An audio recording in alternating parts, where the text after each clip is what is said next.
Universidad de la República del Paraguay, y quiero darle la bienvenida en nombre del señor decano, el profesor Raúl Torres 15, y que usted se sienta como en su casa. Agradecemos su participación y que comparta su experiencia en un tema muy importante, lo que es el poder del tema que va a hablar y que va a ser útil para nosotros, que tiene mucha relación con todo lo que tenemos que estudiar nosotros los abogados y ver la utilización efectiva y correcta de lo que es el uso del poder, ¿sí? Muchísimas gracias, profesor, y espero que se sienta en su casa y tenerlo en otras oportunidades y compartir con usted el intercambio de conocimientos. Muchísimas gracias, profesor. Muchas gracias. Bueno, el profesor doctor Guido Águila Grados es doctor en Ciencias Jurídicas por la Univali de Brasil, es doctor en Derecho por la Universidad Nacional de Rosario de la Argentina, es máster en Argumentación Jurídica por la Universidad de Alicante, España, y la Universidad degli Studi de Palermo, Italia. Es magíster en Derecho Procesal por la Universidad Nacional de Rosario, Argentina. Es maestro en Derecho Constitucional por la Universidad Nacional Federico Villarreal del Perú. Es docente de Derecho Constitucional y Derecho Procesal en EGACAL, Escuela del Derecho. Es autor de El precedente constitucional hacia una teoría del precedente en el Perú, Fondo Editorial de EGACAL del año 2017. En el día de la fecha nos estará dando una disertación sobre el tema el control del poder. Muchísimas gracias, querido profesor y gran amigo Guido, por tenerte en el día de la fecha. Te escuchamos atentamente.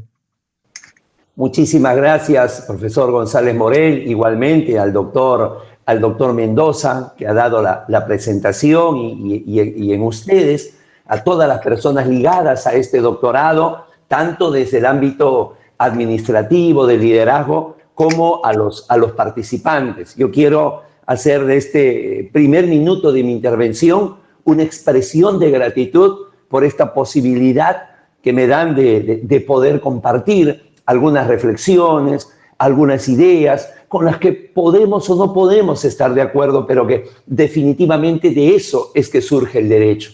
Cada etapa de avance del derecho, cada etapa de evolución del derecho ha estado marcada siempre por un enfrentamiento mínimamente entre dos concepciones.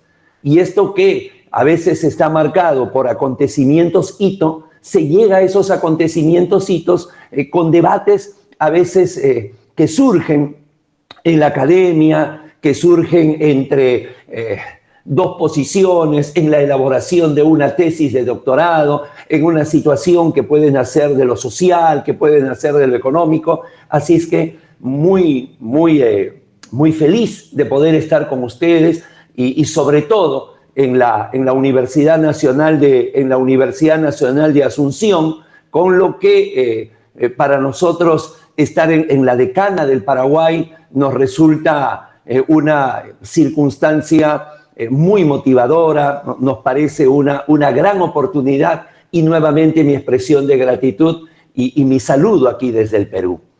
Ya entrando a lo que viene a ser el tema que nos ha convocado, el tema de esta charla, de esta jornada, es justamente uno de aquellos temas que seguramente son tópicos bastante repetidos, porque si todos nos mencionamos como república, nuestro rótulo, la presentación de nuestros países es como república, es justamente porque la república pretende y busca eso, que es el control del poder.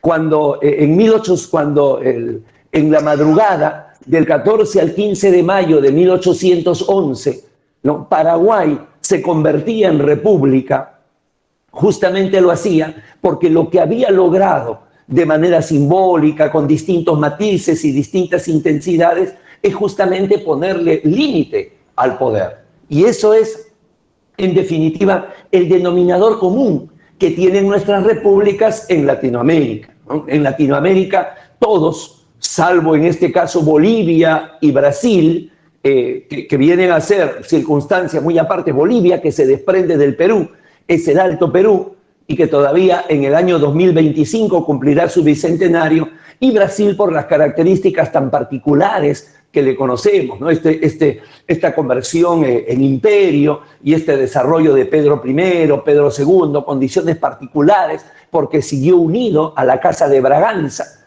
Pero, en definitiva, el resto de Latinoamérica, más o menos cumplimos años como república casi de manera similar. Y lo que hemos conseguido allí es el límite al poder, el control del poder, que es a su vez la razón de ser del derecho constitucional. El derecho constitucional, aquel documento, lo que hace es definitivamente frenar el poder, ponerle una barricada, ponerle una trinchera ante la posibilidad tan humana, tan natural, de que se presenten desbordes y excesos. Pero ¿qué tiene de novedoso o qué pretendemos nosotros añadir a todo lo que se ha dicho sobre el control del poder? Esta interrogante. Si sobre el control del poder en 200 años y monedas, esto constituye una evolución, constituye una revolución o constituye una involución. Y evidentemente vamos a tener la realidad, es decir, vamos a hacer un viaje a través del tiempo, espero que sea por lo menos emocionante. Para mí siempre resulta apasionante el que un viaje a través del tiempo podamos recalar en nuestra situación actual para recién allí poder dar respuesta a la pregunta. Entonces, al doctor Ignacio, por favor, que nos está colaborando para compartir, si podemos presentar la imagen, muchísimas gracias, que pretende ser el punto de partida de estas reflexiones. El juicio a Freinet debe ser uno de aquellos acontecimientos en la Grecia antigua, uno de aquellos acontecimientos que queda marcado en lo jurídico, así como el juicio a Sócrates, por ejemplo, pero que tiene características muy particulares. Y una de ellas es la pintura de Jean-Léon Gérôme, que ha inmortalizado aquella famosa escena dada justamente en aquel proceso, según la cual Freinet era una hetaira que hoy lo podemos utilizar como sinónimo de prostituta, pero que en realidad era mucho más que una prostituta. No solamente era una cortesana, sino que la hetaira tenía dos características adicionales. Era una mujer que se cultivaba, era una mujer culta, era una mujer refinada, y al mismo tiempo, por lo mismo, era que tenía una selección por sus respectivos compañeros, por sus parejas, lo cual hacía tener una posición económica muy superior.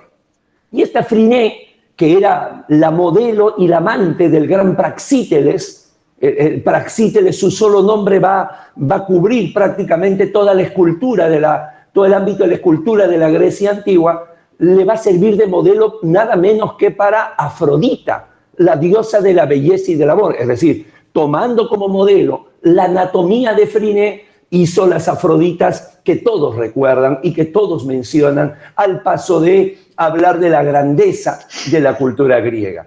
Y seguramente por ello, por su belleza, por su sapiencia, por su posición económica, Freinet ensoberbeció y se le ocurrió decir en una de las fiestas que celebraban los griegos que era tan bella como Afrodita. De tal manera que esta frase, que probablemente pueda pasar inadvertida, para la antigua Grecia calificaba como el delito de impiedad, es decir, poderse calificar como los dioses. Y por el delito de impiedad, Sócrates fue condenado a beber la cicuta. De tal manera que por esta, digamos, infeliz frase, Freinet se ve en un proceso. Y en el proceso va a ser defendida por el gran abogado Epérides, uno de los 10 más grandes abogados de la cultura ática. Sin embargo, como creo que aquí podemos dar fe, todos los que de alguna manera hemos litigado, y sobre todo en un proceso penal, se siente cuando tus argumentos son tomados en cuenta. Se puede, si quieren ustedes, me permiten el término, olfatear cómo va por las preguntas, por la mirada, sobre todo cuando hay inmediación. ¿Cómo va? No siempre hay una certeza, pero se puede advertir. Y claro, el gran abogado y orador Epérides sentía que el jurado, nada, no lograba persuadir, utilizando sus mejores armas, tanto retóricas como de conocimiento. Y entonces lo que le esperaba a Freinet era la pena de muerte. Ya en el último momento de su alocución, cuando veía prácticamente perdido por el gesto, por la tesitura, por la actitud de los magistrados, entonces Epérides, que aparece allí, no se le ocurrió mejor idea que acercarse a Freinet y arrancarle las vestiduras para mostrar su desnudez y entonces señalar, mirando a los magistrados, piedad por la belleza. Obviamente, luego del silencio y todo esto, que era una situación insólita, inédita, finalmente se dice que la historia termina cuando la absuelven por unanimidad. La gran pregunta acá, si bien es cierto, se logra el propósito, la gran pregunta acá es si a veces tenemos que recurrir a esas actitudes extremas. Es decir, si dentro de un Estado constitucional de derecho, ya extrapolando a nuestro tiempo, tenemos una serie de herramientas como nunca antes las hemos tenido. Tenemos la Constitución, tenemos la Convención Americana de Derechos Humanos con todas las herramientas. Es decir, no hablo solamente de ese documento firmado el 22 de noviembre de 1969 en San José de Costa Rica, con sus 82 artículos, los 32 primeros ligados a la parte material, al reconocimiento de derechos, y los otros 50 destinados al procedimiento. No, hablo de lo que se ha denominado el bloque de convencionalidad, es decir, las 426 sentencias que tiene, las 28 opiniones consultivas, los 2 protocolos adicionales y las 10 convenciones que van ahí sumando, la de la tortura, protección de la mujer, pena de muerte, discriminación y todo ello. Nunca antes hemos tenido tanto en nuestra caja de herramientas. Es más, nunca antes hemos tenido tanta información como la que tenemos ahora. En medio, inclusive, dentro de este frenesí, dentro de este extravío que se da en la participación de los medios de comunicación, muchas veces la notificación de una sentencia, de un auto, de una decisión, llega antes a la prensa, llega antes a aquella persona que no tiene que ver con el proceso que al propio interesado. A nuestros WhatsApps, con seguridad, van llegando leyes, van llegando decisiones en cualquier momento y casi en tiempo real. Y entonces, si es que de alguna manera, teniendo todo eso, a veces que acaso no tenemos que recurrir, como el abogado Epérides, para solucionar los temas, a actitudes, a recursos, a argumentos que nada tienen que ver con el derecho. Entonces la pregunta es si a esto es lo que hemos llegado después de 200 años. Y esa pregunta creo que la podemos contestar luego, ¿no? Al final, cuando terminemos este viaje por el tiempo del constitucionalismo. Por favor, doctor Ignacio, vamos lo primero para tratar de entender con la siguiente diapositiva, entender la pregunta, ¿no? Evolución, revolución, involución. ¿Qué queremos? Quisiera precisar los conceptos. Evolución siempre en un sentido positivo. Evolución siempre como un paso adelante. Evolución siempre entendido como un crecimiento. Revolución es un cambio, ¿no? Revolución, giro, vuelta. Ahora que muchas veces, sobre todo los que ya pasamos el medio siglo de vida, nos viene la añoranza, nos viene la nostalgia cuando muchas veces vemos un long play de los antiguos, aquellos de vinil, y claro, uno recién entiende, al menos en mi caso, porque decía 33 RPM, revoluciones por minutos, 33 vueltas en un minuto, y los más pequeños, 45 RPM. Y es que revolución es eso, revolución es giro, es vuelta. La revolución viene a ser un cambio intenso, pero con una gran incertidumbre. No se sabe si va a ser positivo o negativo.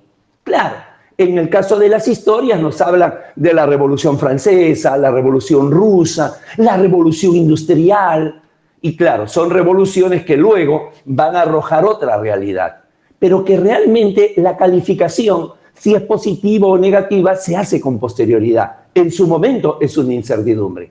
y lo que ya también lo sugiere con su solo nombre, ¿no? La involución, que significa una marcha atrás, que significa un retroceso. Entonces, ¿qué es lo que ha pasado con el control del poder?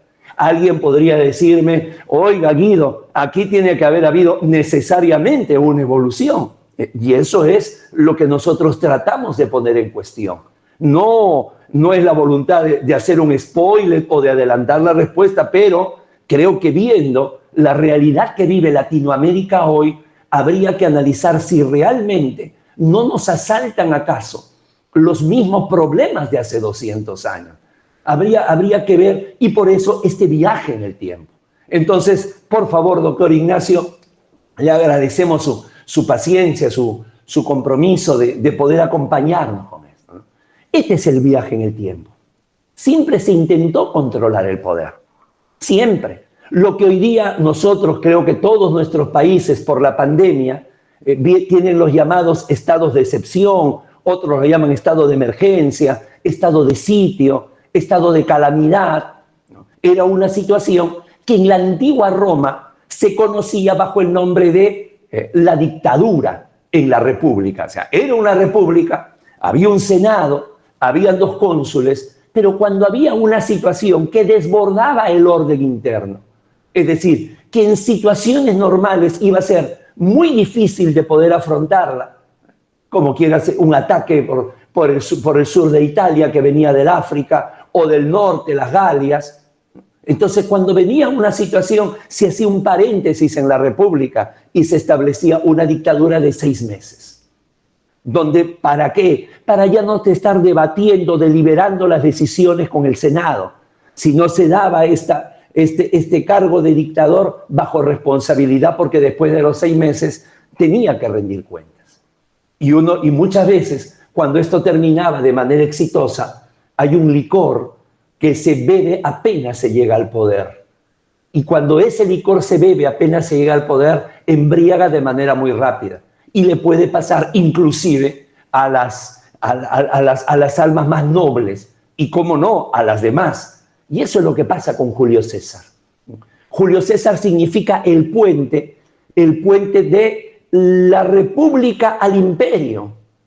Entonces muchos podrían ver, si estamos hablando de la gran Roma, en la evolución que tiene, cómo es que pasó de una república, la república de Cicerón, la república de los Graco, cómo es que pasa un imperio donde va a haber un Tiberio, donde va a haber un Calígula, donde se van a dar circunstancias en las cuales era un azar la persona que llegaba al poder.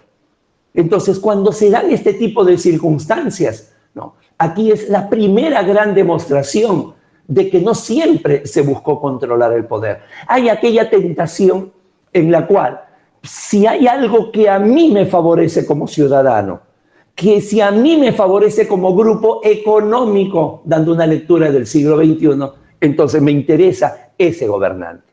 Entonces no me interesa el límite al poder.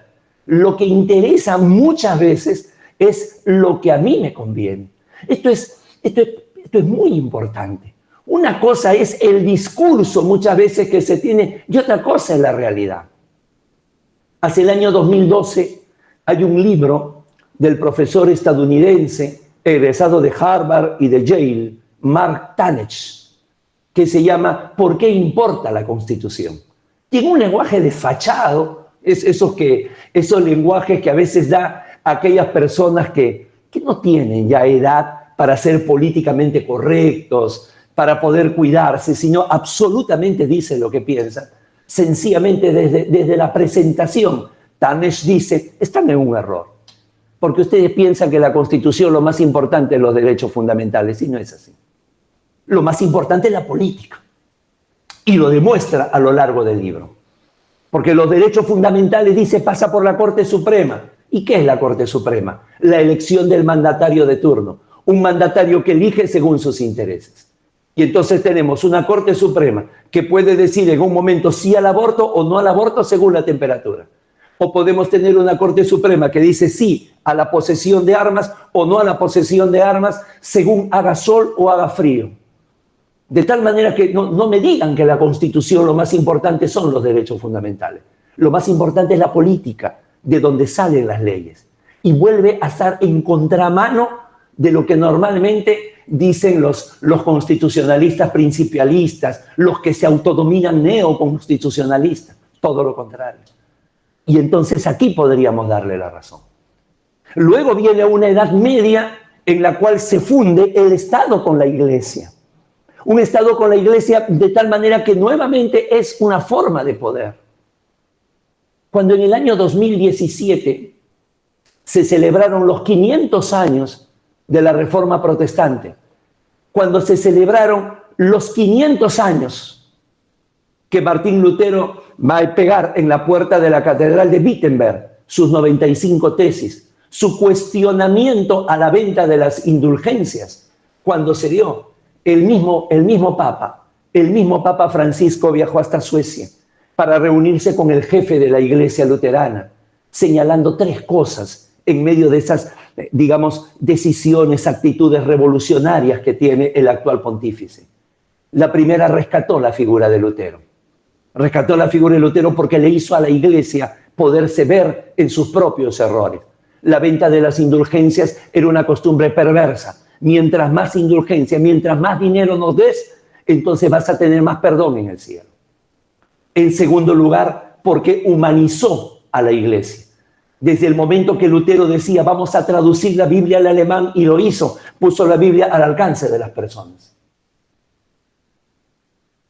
Y en tercer lugar, porque claro, muchas de las cosas que dijo Lutero, si hoy día, 500 años después, resucitara, seguramente ni él mismo lo podría creer. Todo lo que él señalaba, que la misa sea en el idioma de cada país, por ejemplo, es algo que hoy se tiene. Es algo que se ha ido logrando con el Concilio de Nicea, con el Concilio Vaticano II. Entonces hubo un momento en que el Estado y la Iglesia fueron uno solo.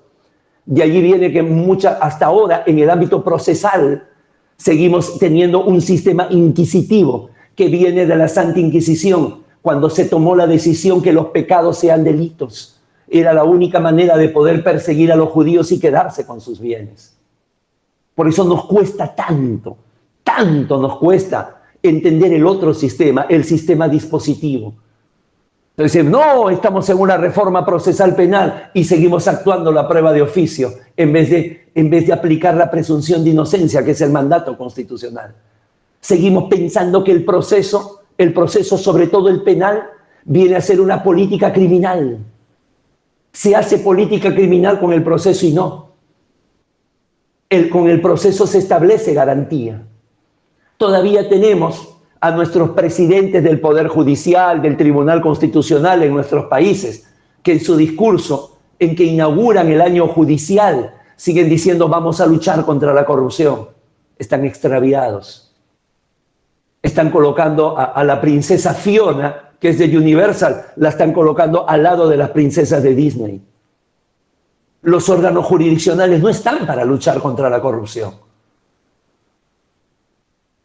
La lucha contra la corrupción es del Ejecutivo.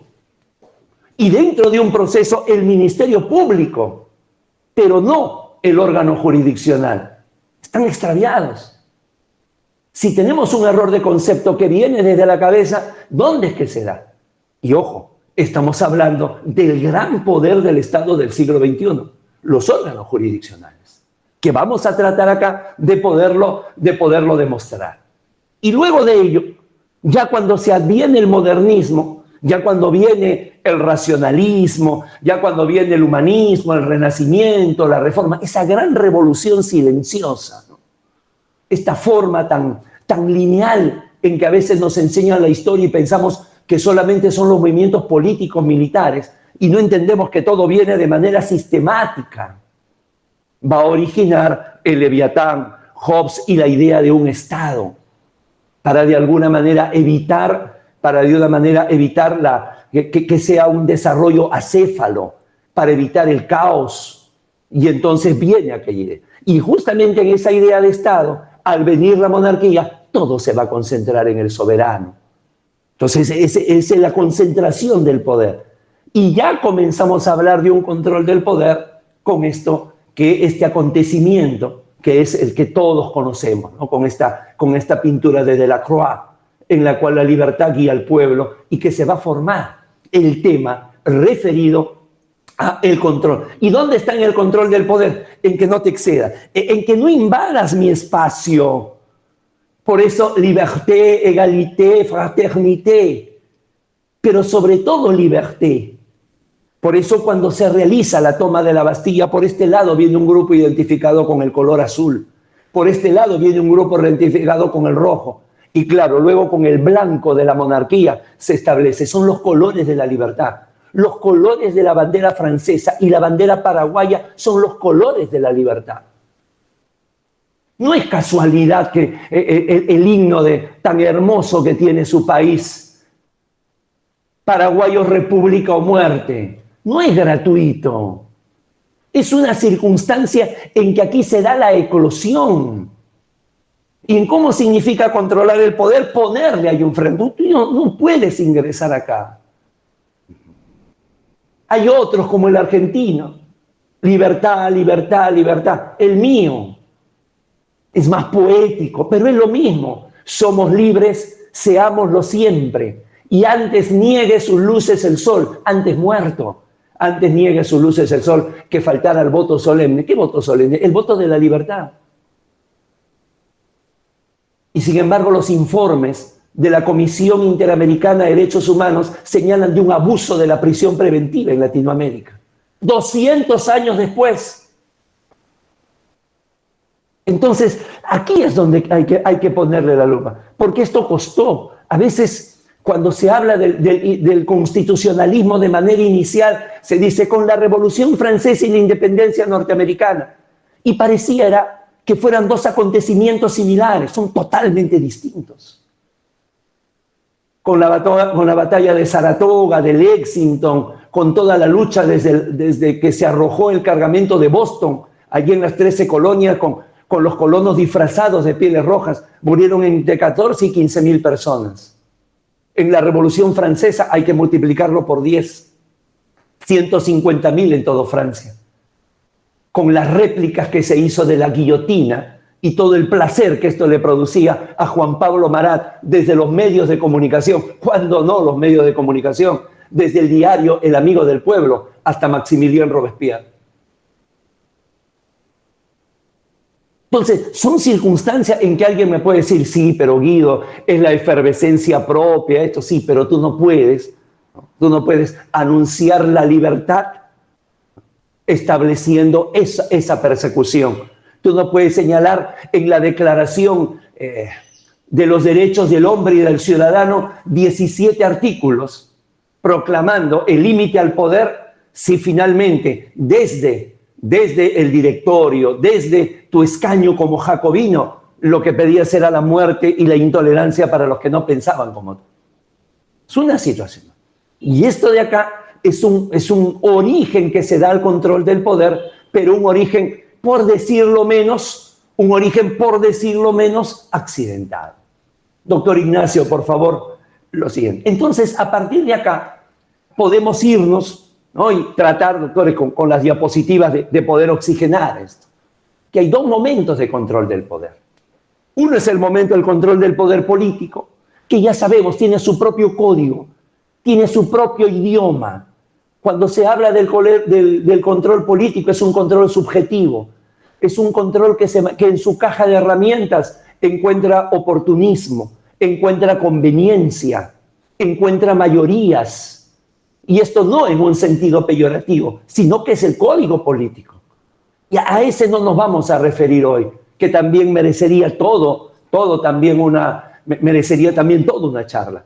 Sino nos vamos a referir a este tipo de control, que es el control normativo, que está en los antípodas del control político. Es más bien objetivo, es más bien con razonabilidad cuando se trata de dar una norma y con proporcionalidad cuando se trata de dar una sanción. Y entonces ha pasado por tres momentos, ha pasado por tres capas. Es como si quisiéramos mantener controlado y en un inicio el poder es sencillamente un charco que puede llegar a mojarnos, a estropearnos, y un charco con el cual alcanzamos con nuestra vista. Entonces es un primer plano, que va a ser el control de legalidad. que es el que surge inmediatamente después de la Revolución Francesa. La Revolución Francesa son 10 años exactitos. Y en 1799, cuando se cumplía una década intensa y de sangre, viene el golpe de Estado del 18 de Brumario en el calendario francés. Un calendario que se hizo con 10 meses de 30 días cada uno, buscando la igualdad hasta en eso. 10 meses de 30 días para eliminar las fiestas religiosas. Y entonces a partir de allí viene el golpe de Estado, que en realidad fue 9 de noviembre de 1799. Ese golpe de Estado del 18 de Brumario va a establecer el advenimiento de Napoleón y con su genio la posibilidad de saber dónde tenía competencias y dónde no. Y donde no tenía competencias, entonces seleccionaba a los mejores. Si eso hicieran nuestros gobernantes, seleccionaba a los mejores, y al seleccionar a los mejores seleccionó a los descendidos que hicieron el Código Civil francés de 1804 de tanta influencia, en Chile con Andrés Bello, en Argentina con Vélez Arfield y ahí a todos nuestros países. Viene el control de la legalidad. Sin embargo, más adelante parece que advertimos que el charco no era tan pequeño, que ese charco que era el poder podía venir desde más allá y por lo tanto podía venir con más fuerza. Entonces ya no nos alcanzaba estar en el primer nivel. Tuvimos que subir las escaleras y estar ya en el segundo piso. Y desde el segundo piso ya podíamos verlo y a partir de ahí controlarlo. Y ahí viene el llamado control de constitucionalidad, que son como todo en el derecho de orígenes tan accidentados como los vamos a ver. ¿Cómo surge esto? No es que alguien haya pensado, mira, además del control de legalidad, sería bueno un control de... No es así. El derecho, las instituciones del derecho surgen por reacción. Hay muchas formas, pero a mí me parece que son 3 las principales en las cuales van surgiendo las ciencias, va surgiendo el conocimiento. Una de ellas es la inspiración. Esto de Newton, de estar supuestamente tomando una siesta bajo la solera y la sombra de un árbol y cae una manzana y tener aquello de ¿y por qué cae? ¿Y por qué no va arriba? Eso no ocurre ni todos los días, ni tampoco ocurre con el 1% de las personas, producto de una genialidad. Otra forma es aquello que nace producto de una insaciable forma de ver las cosas, de siempre buscar lo mejor. Lo de Steve Jobs, por ejemplo. Cuando todo el mundo celebraba el BlackBerry y todo, él les da una noticia que frena un poco la celebración. Para el próximo año, estas teclas que están acá no las quiero ver, tienen que estar dentro. Y la tercera es cómo aparece el derecho. El derecho aparece por contraposición, porque hay un exceso, entonces hay que regular lo contrario a ese exceso, que es justamente esto que viene. Y viene el control de constitucionalidad y ya vamos a aterrizar en él. Y cuando nos damos cuenta que a pesar de tener una constitución que siempre se imaginó como aquel estatuto, como aquel reglamento de convivencia, también podía tener extravíos. No es que el poder constituyente esté formado por hijos de Juan Pablo II y la Madre Teresa de Calcuta, no. También son personas que van a llegar con un interés, que van a llegar con un propósito y muchas veces hasta con una consigna. Si no, no tendrían sentido las reelecciones presidenciales, que a veces son interminables.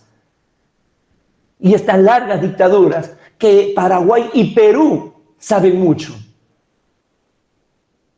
Entonces, ¿dónde viene? A raíz del ejemplo de lo que pasó en la Segunda Guerra Mundial, luego de los juicios de Nuremberg, luego de la Asamblea General de la ONU, entonces recién viene aquella idea que va a establecer con referencia a tener una convención interna. Y viene el denominado control de convencionalidad, que como bien ustedes saben, no surge en 1969.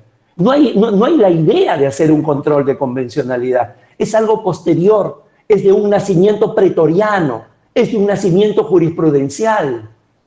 hasta el nombre. Don Sergio García Ramírez dijo, yo le llamé control de internacionalidad, nunca pegó. Hasta que luego me di cuenta que si había control de constitucionalidad con la Constitución, esto podía llamarlo control de convencionalidad, y ahí quedó el nombre. Lo hizo en un voto singular, y luego la Corte, en Almonacid Arellano versus Chile, dice, este es una especie de control. Y luego dice, no, este es un control de convencionalidad, y quedó. Pero del cual todavía no sé qué sensaciones tendrán ustedes. A mí me deja que no es uniforme, no tiene, digamos, la característica de control que deba tenerse, ¿no? Por diferentes factores. Bien, doctor Ignacio, por favor, ya teniendo todo esto, los invito a que podamos desglosar uno por uno. Comencemos con el control de legalidad. Tiene varias expresiones. El primero de ellos es el recurso extraordinario de casación.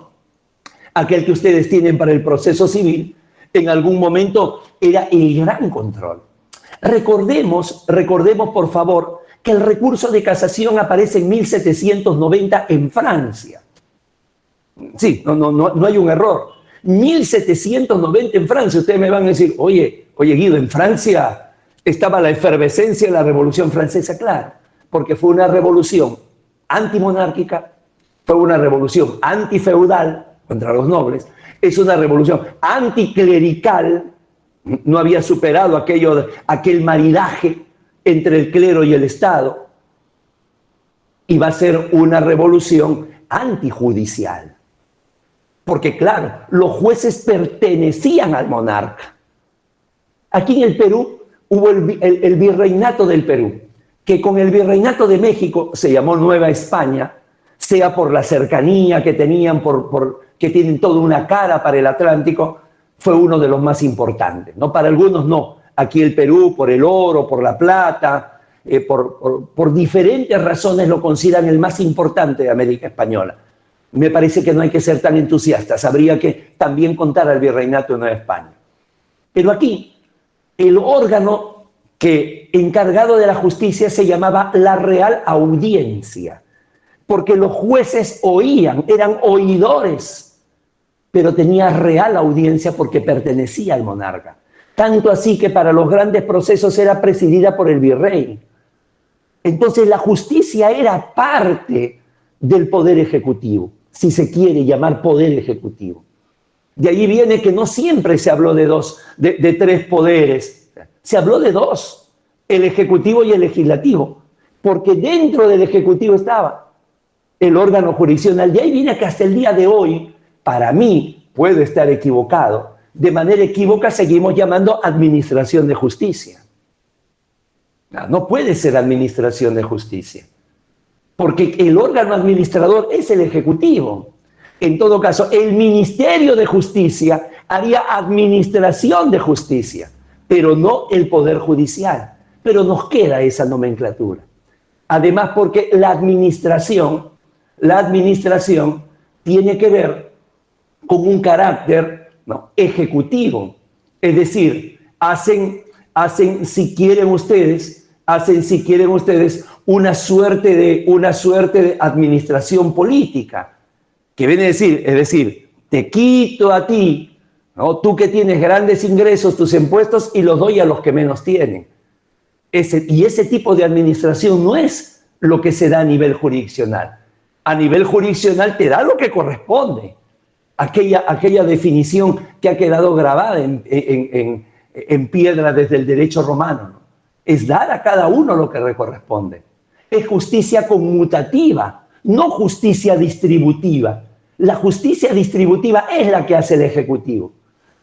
Una muestra de que todavía, insisto, seguimos, puedo estar equivocado, pero es lo que me indica la historia, que definitivamente es lo que se llama administración de justicia. Entonces fue una revolución contra los jueces. Y entonces, claro, dentro del imperio de la legalidad se decía primera instancia, segunda instancia, muy bien. Pero una de las partes decía en la segunda instancia, no me han aplicado correctamente la ley, no me han interpretado correctamente la ley, me han inaplicado la ley. Perfecto. se podía presentar el recurso de casación, que ya no era dentro del órgano jurisdiccional, porque había una desconfianza, había un recelo en los jueces. Y entonces la Gran Asamblea va a crear una institución aparte, como un ente autónomo, para que revise la decisión de los jueces. Por eso es que la casación no es instancia. Instancia tenía que haber pertenecido al mismo Poder Judicial. Ya más adelante, Napoleón, como siempre, bien aconsejado y un genio para saber sus limitaciones, le aconsejan que regrese al Poder Judicial y se crea allí. Pero es el gran control de la legalidad, además del proceso administrativo, además de los procesos nulificantes, procesos para anular procesos, lo que la mayoría de países llama la nulidad de la cosa juzgada fraudulenta y ustedes llaman acción autónoma de nulidad, o la revisión en lo penal. No, siempre va a haber un control. ¿Y qué pasó con ese control de legalidad?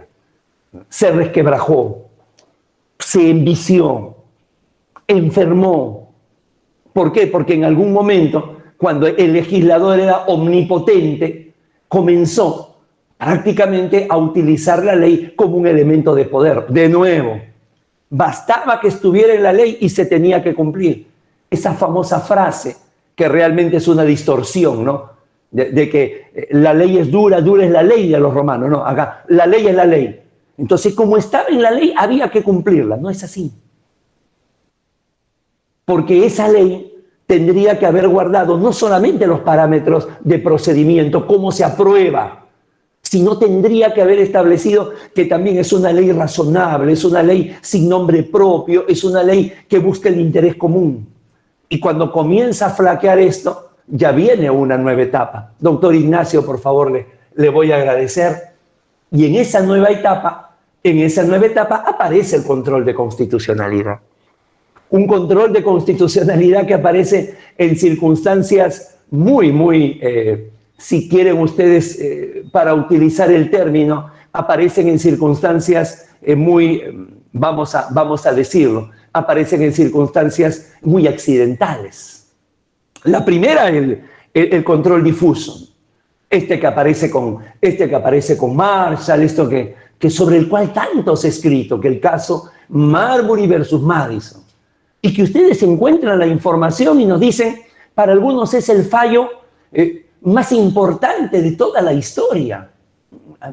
Esas frases superlativas, es decir, el más, siempre hay que desconfiar un poquito, Porque el decir el más, eso definitivamente no tiene siempre nos tendrían que demostrar que se ha comparado absolutamente con todo. Nos tendrían que demostrar eso. Nos tendrían que demostrar que los otros son menores. U otros, inclusive, diciendo que el juez John Marshall, que presidía la Corte norteamericana en aquel momento, decirnos que el juez John Marshall ha sido el mejor juez de toda la historia norteamericana. Insisto, ¿no? Son todas aquellas circunstancias en las cuales pareciera que hay mucho de una buena intención, de una sana intención, por remarcar el punto de partida de una de las formas del control del poder, que es el control difuso. Pero la realidad a veces marca alguna otra cosa. Entonces aparece el control difuso dándole al Poder Judicial. Y esto que para nosotros muchas veces dicen, pero esto de acá, ¿por qué algunos países tienen control difuso, como Paraguay, y por qué otros países tienen control concentrado, como el Perú? Entonces, ahí viene una serie de circunstancias en las cuales siempre es importante no quedarnos con la punta del iceberg, profundizar un poquito más. Y eso es lo que yo me permito en un doctorado, con la licencia de ustedes y con este privilegio que han dado para alguien que es esencialmente docente, la circunstancia de la vida me ha convertido también en un abogado de defensa, pero en esencia docente, ¿no? 35 años en la enseñanza, no del derecho solamente, pero sí nos lleva a profundizar un poquito más. Y es que, claro, si esto fue el caso en Marbury versus Madison en 1803, hay un pequeño antecedente, que es que estaba terminando el mandato del segundo presidente norteamericano, el presidente Adams, y él no contaba que no iba a salir reelecto. Lo sorprendió su no reelección. Salió elegido Thomas Jefferson, uno de los próceres de Filadelfia, el que redactó el Acta de Independencia norteamericana. Y entonces, cuando se da aquello, rápidamente, en los últimos días de su mandato, procede al nombramiento de jueces. Y nombra 42 jueces, que como fueron nombrados a última hora, son llamados los jueces de medianoche. Estos ahí, que fueron nombrados a última hora. Sea por las distancias, por las limitaciones de transportes y otros, juramentaron solamente una parte y una veintena quedó sin juramentar. Y asumió Thomas Jefferson. Entonces, cuando va Marbury, uno de esos jueces que se había quedado sin juramentar, y va con Madison, que era el encargado de gobierno, y le dice, oye, ya nosotros hemos sido nombrados, queremos juramentar. No. Si ustedes los nombró Adams, debieron juramentar con Adams. El presidente Jefferson va a nombrar otros jueces. Se lleva, se judicializa. Y es allí donde viene la decisión de la Suprema Corte norteamericana, cuyo ponente fue el presidente John Marshall, y es ahí donde dice, no, ustedes han presentado su demanda a la Suprema Corte, porque la ley de jueces, norma con rango legal, dice que cuando hay un problema de jueces, un tema de jueces, no lo puede ver otro juez, va directamente a la Suprema Corte. Pero la Constitución me dice que a la Suprema Corte solamente se llega en vía de impugnación. Y entre los dos, yo prefiero la Constitución, y sería el primer acto de control difuso en América, y con ello una sentencia paradigmática, una sentencia hito. Si nosotros rascamos un poco y vemos realmente más allá, John Marshall había sido uno también de los jueces de medianoche. Si uno busca la biografía de Marshall, los antecedentes de Marshall, había sido una suerte de primer ministro de John Adams. Sino que, claro, terminando su mandato, lo nombra a última hora, es otro juez de medianoche. Claro, cuando se ve, realmente se encuentra entre la espada y la pared. Es decir, si él le daba la razón a los jueces diciéndole, sí, vengan, juramenten con el presidente Jefferson, le iban a decir, tú has fallado a favor de ellos porque tú eres también un juez de medianoche. Y podían poner en cuestión su cargo. Por el contrario, si fallaba en contra, entonces a él le iban a decir, oye, tú que eres como nosotros, nos has traicionado. Declarando fundada o infundada la demanda, iba a ser atacado. Y encontró esto de acá, que habría sido una válvula de escape, que habría sido un tema de, ¿y cómo salgo de esto? Acá la ley dice esto y la Constitución es improcedente. Y señalando improcedente, hizo una gambeta, como el puntero de ustedes, Romero, y con ello, a partir de allí, se sacó el problema de encima. De tal manera que a esto que muchas veces se ve como un acto de genialidad, puede haber sido el resultado de una pusilanimidad. ¿Qué será? Entonces, pero aparece este tema. Fíjense ustedes, nuevamente, debemos, creo yo, que aterrizar en lo que realmente se da en el día a día.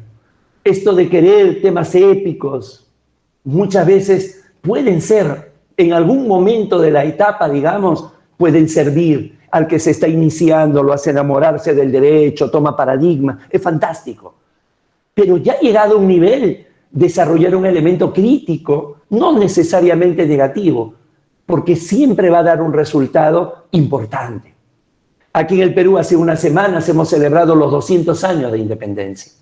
Y aquí en el Perú los historiadores están divididos entre sanmartinianos y bolivarianos. San Martín, que vino desde Argentina y Chile, la corriente libertadora del sur, y Simón Bolívar, que vino de Venezuela, Colombia, Ecuador, la llamada Gran Colombia por el norte. están divididos, separados. La mayoría se inclina por San Martín, ¿no? Que era un hombre ponderado, sin ambiciones, que no se quiso nombrar presidente, se nombró protector. Hicieron pública, con motivo del bicentenario, una biografía escrita por un historiador argentino, donde señala que San Martín se define él mismo como un ilustre cornudo, porque había descubierto el engaño que durante su ausencia, sus prolongadas ausencias, había sufrido de su cónyuge, que luego va a morir prematuramente. Entonces la pregunta es, esto de que San Martín, el gran libertador don José de San Martín, se autorrotule como cornudo y aparezca en la historia, ¿acaso no lo engrandece? En el sentido de que lo humaniza. ¿Acaso no lo bajamos más bien de la pared para poner como justamente al ser tan humano como nosotros, el sufrir vicisitudes y el tener grandes triunfos también, como todo en la vida, ¿acaso no engrandece más su hazaña? Entonces, esto de acá, el origen del control difuso se debe tener en cuenta, porque además se hace un control difuso porque se confía en los jueces. ¿Por qué se dice cualquiera de los jueces que hay puede realizar el control difuso? Se advierte que en la ley hay una inconstitucionalidad, porque se tiene confianza en su capacidad, porque se tiene confianza en su imparcialidad. Por eso es que se llama poder contramayoritario. Esto no le gusta a algunos constitucionalistas. El Ejecutivo y el Legislativo son poderes mayoritarios y de alguna manera se mueven según puedan tener una respuesta en la gente. El órgano jurisdiccional no, porque además es técnico. Y entonces allí viene. Caso distinto es lo que pasa en Europa, donde, señores, va a haber en determinados países, obviamente no en Inglaterra, una desconfianza en los jueces. Jueces que, como los ha denominado algún jurista, ¿no? Los ha denominado jueces líquidos. El líquido toma la forma del recipiente que lo contiene. Entonces, jueces líquidos son aquellos jueces que se van adecuando, van tomando la posición del gobierno de turno. Y entonces, claro, cuando viene Kelsen, en la Asamblea Constituyente que da la Constitución Austriaca de 1920, señores, hay que ver, o sea, se menciona como si Austria estuviera bajo, ¿no? Austria estuviera ahí en Viena, la capital de la música, hubiera resucitado a tantos genios y estuvieran tocando música clásica. Y no es así. Austria venía de perder la Primera Guerra Mundial al lado de Alemania y se llamaba el Imperio Austrohúngaro. Justamente el asesinato de uno de sus monarquías es lo que el asesinato a manos de Gavrilo Princip es lo que provoca la Primera Guerra Mundial. No es la causa, es el pretexto. Como dice André Muruá, toda Europa olía pólvora, bastaba una chispita y eso estallaba. Esa chispa fue el asesinato. Entonces, Austria se había juntado con Hungría buscando su salida al mar. Eran países mediterráneos sin salida al mar. Y lo habían apostado todo. Y había visto cómo los jueces habían dejado pasar una serie de leyes que eran contrarias a la Constitución, pero siempre las inconstitucionalidades vienen con disfraz. Siempre las inconstitucionalidades vienen maquilladas. Siempre. Mientras la ley es una norma precisa, completa, detallista, la Constitución no. La Constitución por naturaleza es una norma declarativa, una norma imprecisa, una norma incompleta. Entonces aprovecha para, no, esto de acá, no, es que la verdad se interpreta así. Y ya sabemos, en el derecho hay muchos que podrían participar en las Olimpiadas en gimnasia, porque hacen verdaderas acrobacias interpretativas. Y al final terminan, sobre todo en nuestros días, haciendo decir a la Constitución algo que no dice. Y entonces Kelsen no confiaba en los jueces. Por eso su positivismo en su concepción. Acá está lo escrito. Esto es lo que me da seguridad jurídica. Porque si no, vamos a tener tantas constituciones como jueces tenemos, porque cada uno lo va a interpretar. razón no le faltaba, probablemente con algo de exageración para darle fuerza a su argumento, pero razón no le faltaba. Razón no le faltaba.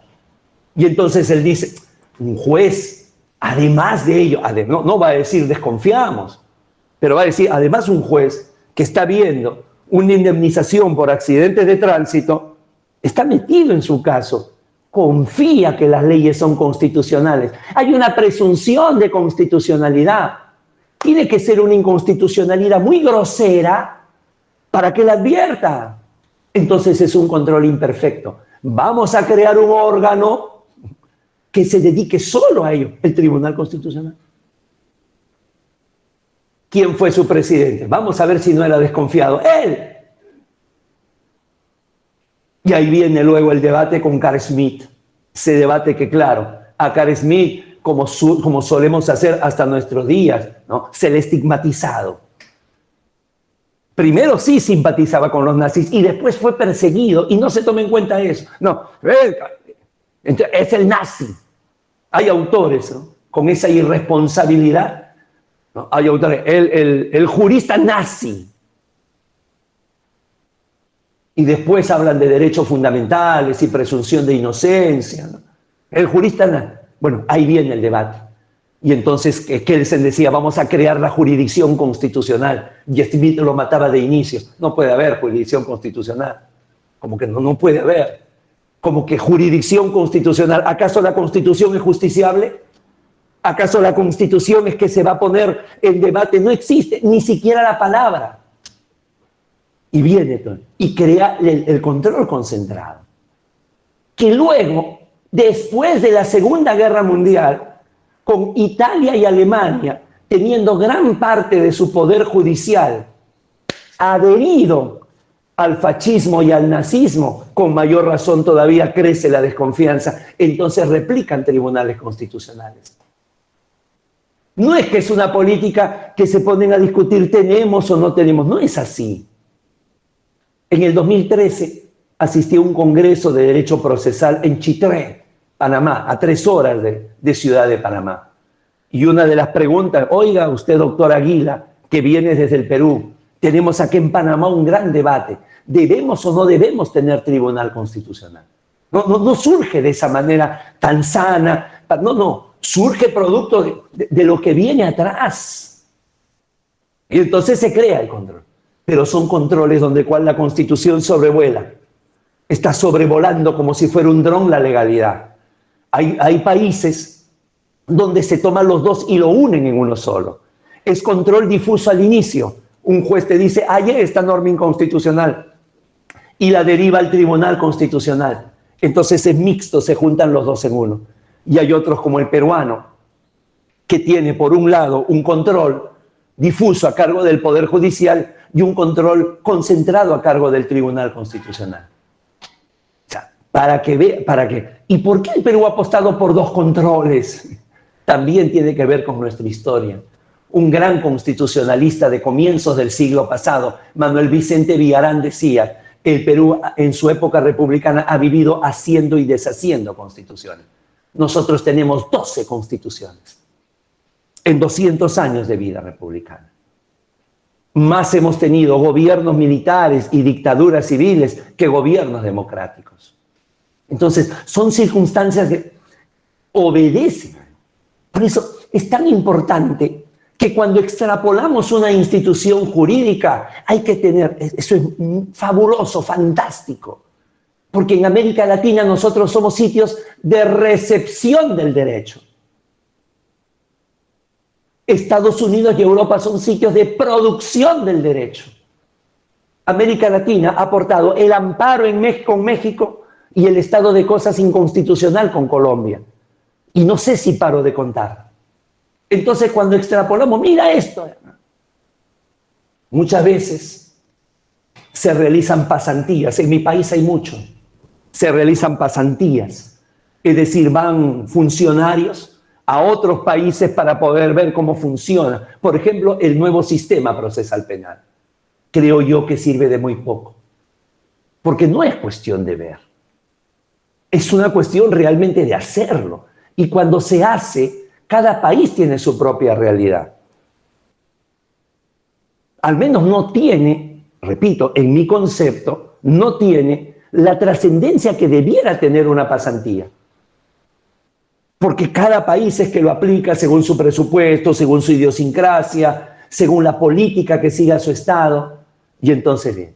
Sin embargo, ¿qué pasó con este control de constitucionalidad? Doctor Pane, por favor, siempre agradeciendo esta compañía que me hace.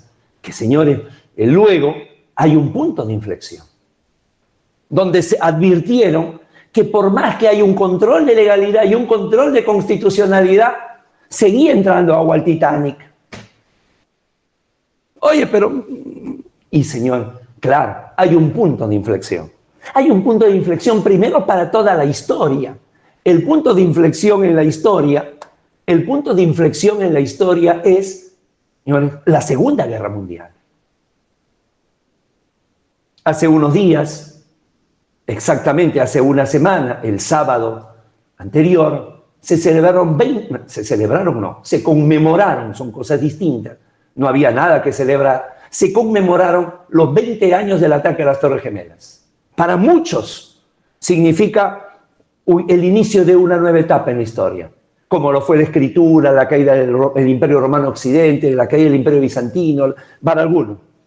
Sin embargo, claro, dentro de un mundo globalizado, el que ataquen a la primera potencia del mundo con sus propios elementos, en una arquitectura icónica,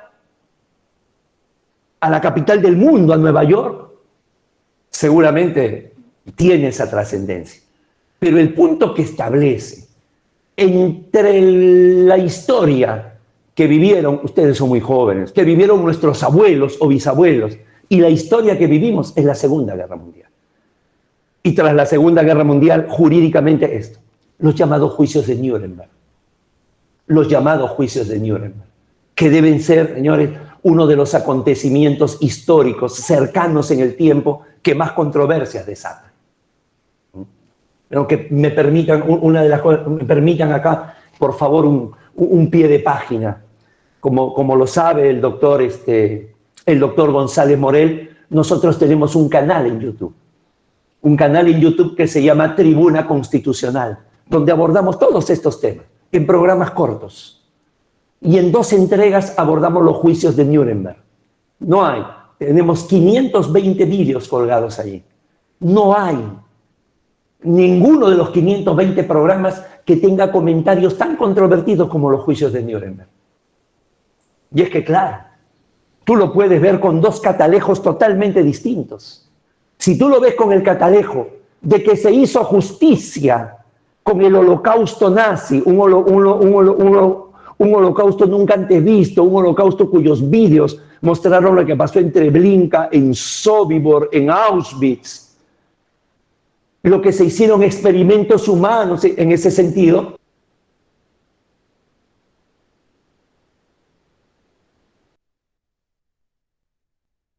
Si lo vemos con ojos procesales, debe ser uno de los procesos históricos donde al lado del proceso penal a Jesucristo, el proceso a Sócrates, al lado del proceso a Juana de Arco y al lado del proceso a Galileo Galilei, debe ser el proceso con las mayores irregularidades, con una diferencia, fue en el siglo XX.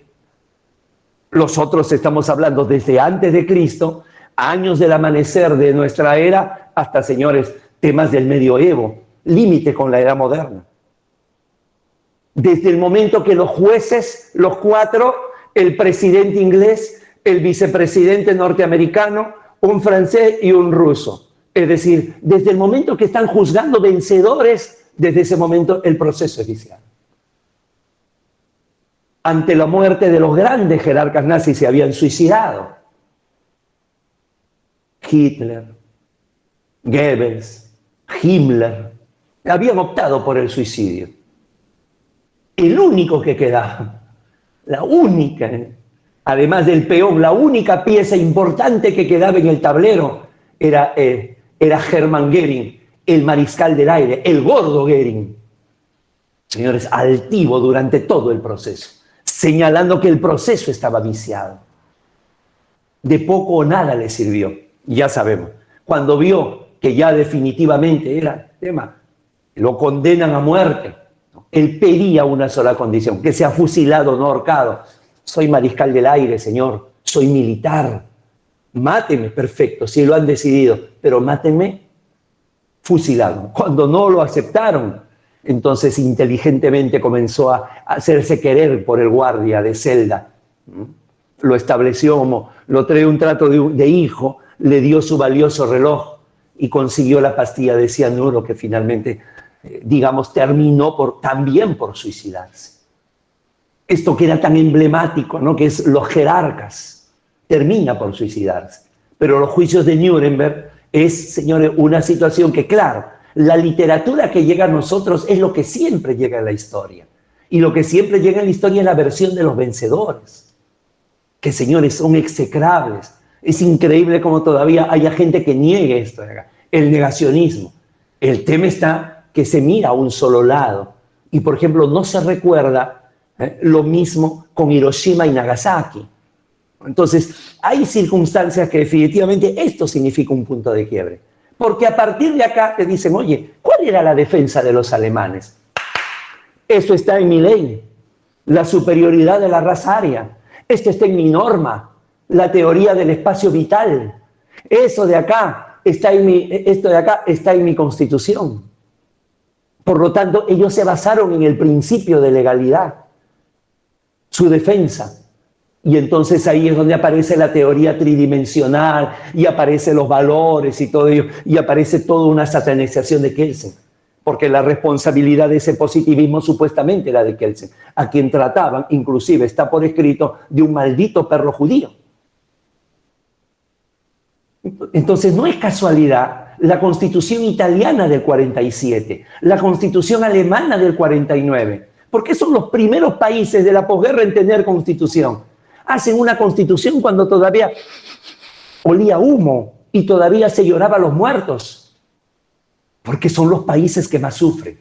Y como es muy humano, se van al otro extremo.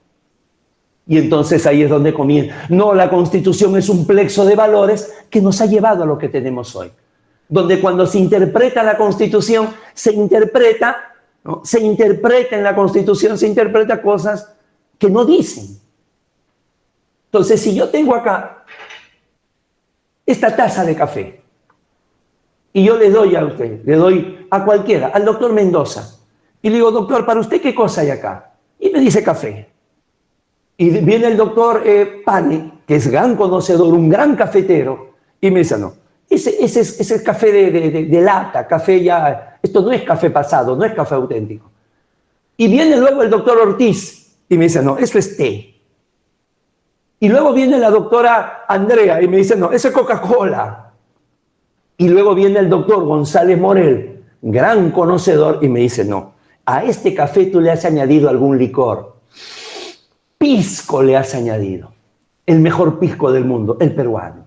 Entonces, señores, llega. Señores, y de pronto viene, por decir, la doctora Machuca y me dice, no, esto es naranjada. ¿Por qué? Porque en la interpretación de valores constitucionales, si tenemos en cuenta que estamos buscando la protección a la salud y que el café resulta adictivo, y viene y con esa argumentación termina diciendo que es un jugo de naranja. A partir de allí viene el desarrollo. Y claro, viene la separación de la justicia ordinaria y la justicia constitucional. La justicia ordinaria con la carga de los jueces que se adecuaron a la política nazi, despreciados, vilipendiados, generalizados, como se hace siempre, sin distinguir al buen juez del otro. Y por el otro lado, la justicia constitucional, ¿no? Los del Tribunal Constitucional, estos sí, van a constituir los verdaderos guardianes. Y ya comenzamos a finalizar. Doctor Ignacio, por favor, muchísimas gracias siempre por este permanente apoyo. A partir de acá, ya hay la necesidad en que se desequilibre el control de constitucionalidad. Fíjense, ahí está. Cuando yo digo acá en lo rojo, les pido que si me siguen, por favor, en el cuadro, cuando yo digo en lo rojo, Poder Judicial puede ser Poder Judicial, Corte Constitucional, Tribunal, me refiero al órgano jurisdiccional. Entonces, en el caso Marbury versus Madison, es un primer paso que da. porque te dicen que el juez puede inaplicar la ley. Ojo, inaplicar la ley, porque para el juez esa norma está viciada. Fíjense cómo se va fortaleciendo al juez. Ya el juez tiene justamente ese poder de aplicar la norma, de aplicar la ley. Y entonces por mucho está en su decisión si en un proceso me quita mis hijas, no, van con la madre. Si en un proceso me quita mi propiedad, no, la perdió, la presión adquisitiva es del otro. Está en sus manos si me quita mi libertad con una prisión preventiva. Además de ello, puede exceptuar de la ley. Entonces, señores, llega, y ahí viene lo primero, que encima de todo ello se le da la posibilidad de inaplicar la ley. Y surge el control difuso. Y luego, con el primer tribunal constitucional, ya puede tener la posibilidad de expulsar la ley. Cuando esto vino, y aquí viene la genialidad de Kelsen, dijo, oye, ¿cómo? Si es un poder del Estado ya dado una ley, ¿cómo un órgano la va a expulsar? ¿Qué hacemos? Que ese órgano sea elegido por el Congreso. De allí viene que en el mundo los tribunales constitucionales son elegidos por el Congreso. Porque eso le da la legitimidad.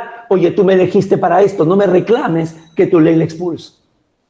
Y ya luego viene todo lo de Norteamérica. Primero, en el año 54, el caso Brown versus Blackboard Education. Aquel caso que acaba con la doctrina de separados pero iguales. ¿No? Tranvías para blancos, tranvía para negros. Restaurante para blancos, restaurante para negros. ¿No? Parques donde en la banca decía only white.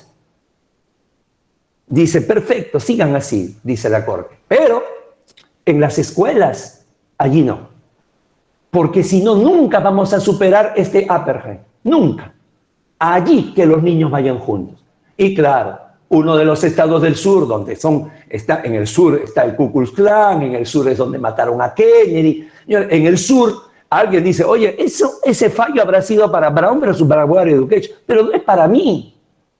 Y llega el caso Cooper versus Aaron, 4 años más tarde, año 58, donde la Suprema Corte dice, no, este de acá es el stare decisis.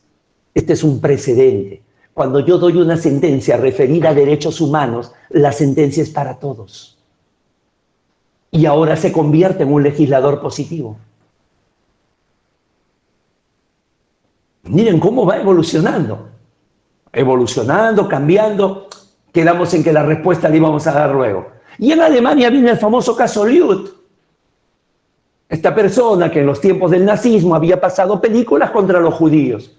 Y ahora quería inaugurar una película y todavía quedaba, ¿no? O sea, la herida queda, no se forma cicatriz inmediatamente.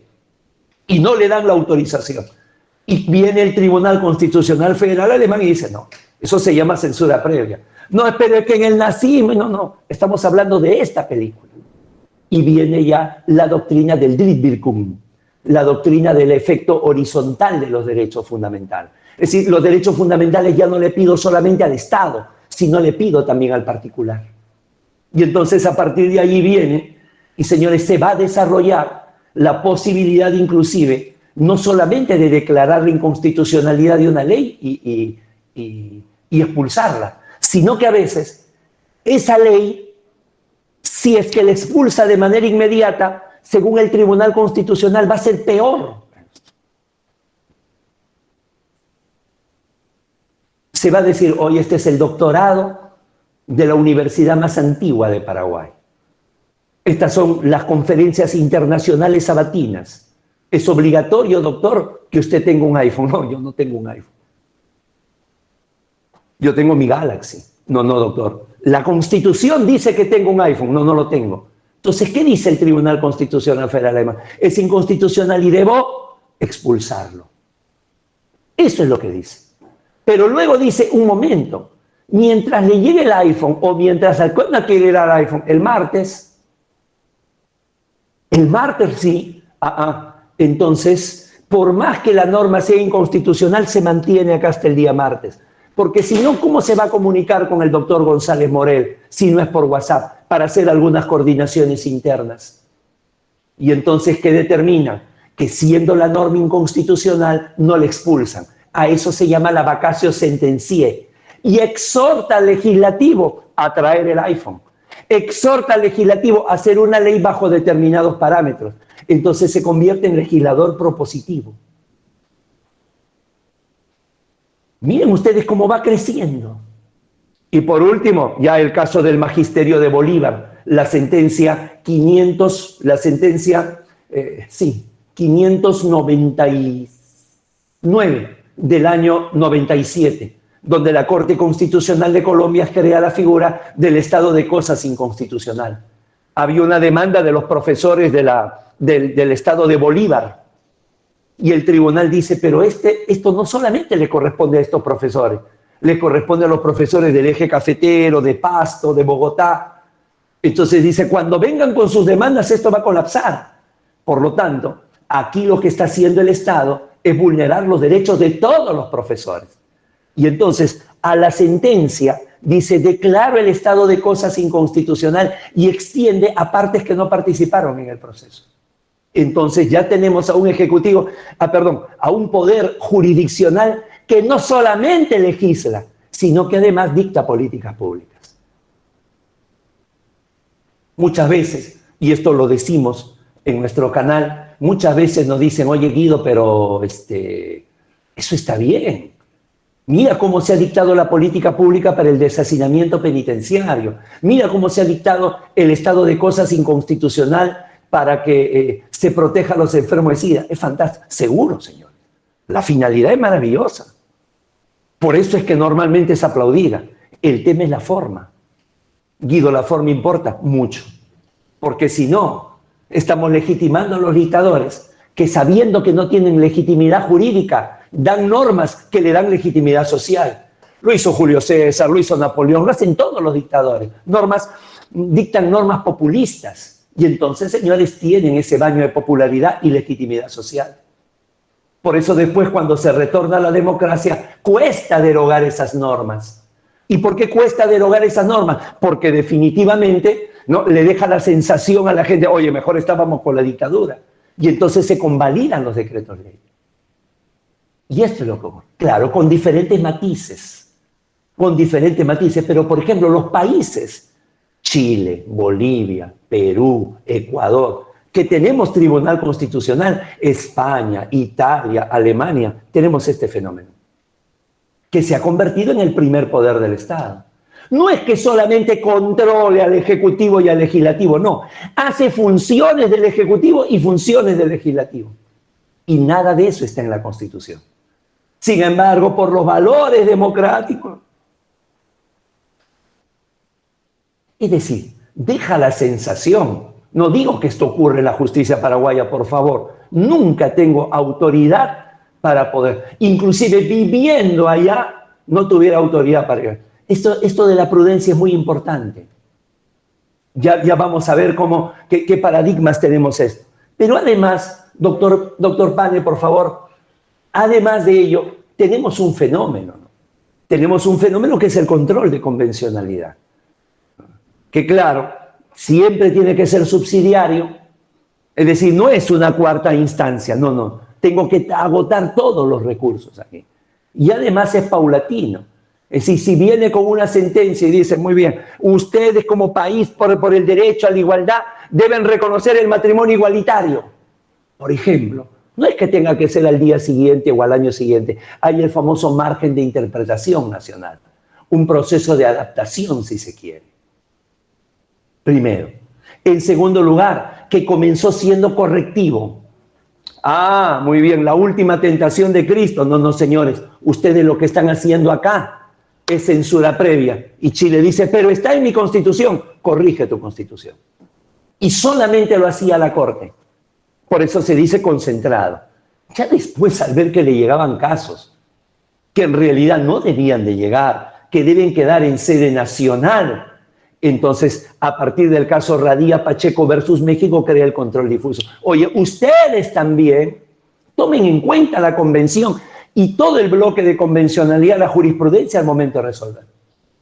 Y finalmente tienen el llamado control preventivo, que lo dan en el caso Hellman versus Uruguay, la segunda sentencia, en la cual le dicen, oye, ¿sabes qué?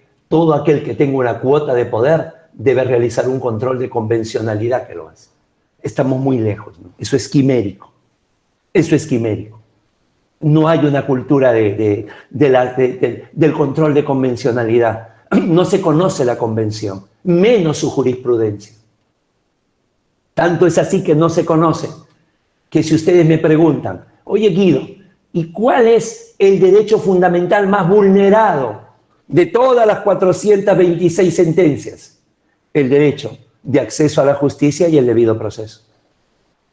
Más que desapariciones forzadas, más que discriminación, más que explotación, más que eso.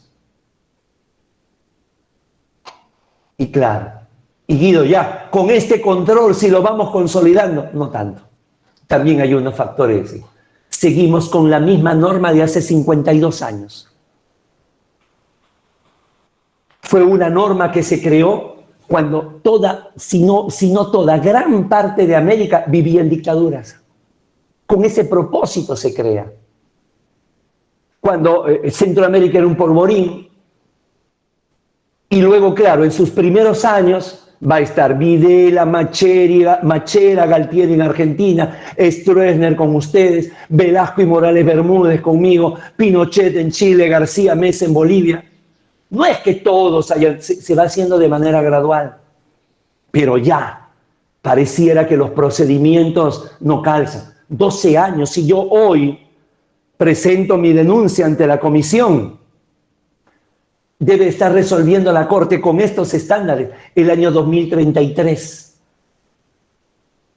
12 años, 5 para la admisión de la comisión, 5 para que la comisión lo presente a la Corte y 2 que la Corte resuelve. Hay una dilación extrema. La pregunta es si acaso no podríamos presentar directamente a la Corte, que ya tienen sus parámetros, ya saben cuándo algo procede o no procede. La comisión muchas veces se ha vuelto una predominancia de ideologías, muchas ONGs. Y las ONGs, señores, no están solventadas con las limosnas de cada domingo en la iglesia, ¿no? Que por cierto se han suspendido por la pandemia. Están solventadas con algún interés. Y entonces muchas veces se discute el orden en que va. Oye, ¿por qué lo que yo presenté hace 4 años no va y este que presenté hace 2 meses va? Entonces, y ahí están nuestros controles, como toda obra humana defectuosa. Y ahora sí, entramos al epílogo. Doctor Ignacio, por favor, ante este escenario, no es que solamente se pueda dar esta situación que decimos, sino que han aparecido. No es que solamente vamos a controlar el poder del Ejecutivo, del Legislativo, el jurisdiccional, cuando se desborden, cuando se excedan. No, han aparecido poderes que no están regulados. O sea, con todo lo que tenemos, y vuelvo a los primeros minutos de mi charla, nunca antes tuvimos tantos instrumentos legales como tenemos ahora. Tenemos la caja de herramientas, lo tenemos todo. El sueño de los que tenemos una afición por lo mecánico, digamos, por reparar autos antiguos. Tenemos todo. Y sin embargo ahora aparecen poderes no regulados. Es decir, aparecen situaciones que la caja de herramientas no soluciona. Y estos poderes estuvieron siempre, ¿eh? Siempre. No es que aparecieron. Lo que ocurre es que hoy día son evidentes. A esto, señores, en una obra, una obrita, delgadita, lo leemos, señores, en un par de horas y algo más. Poderes salvajes de Luigi Ferrajoli. Ya está la edición desde el 2011, está en español, probablemente la hayan leído. Está traducida por Perfecto Andrés Ibáñez. Y ahí viene la prudencia que le decía, ¿no? Los poderes salvajes, la crisis de la democracia italiana. O sea, no se atreve a generalizar. Lo que yo digo tengo sustrato en lo que yo vivo en el día a día. Ese es el ambiente que yo respiro. Probablemente pueda ser distinto, pero eso tiene diversos matices. Señores, ¿qué dice Ferrajoli? A propósito de Silvio Berlusconi, ¿no? Los poderes. ¿Por qué llama poderes salvajes? ¿Por qué utiliza la frase aristotélica de poderes salvajes? ¿Por qué poderes salvajes? Ah, muy bien. Son poderes salvajes porque son poderes que están sueltos.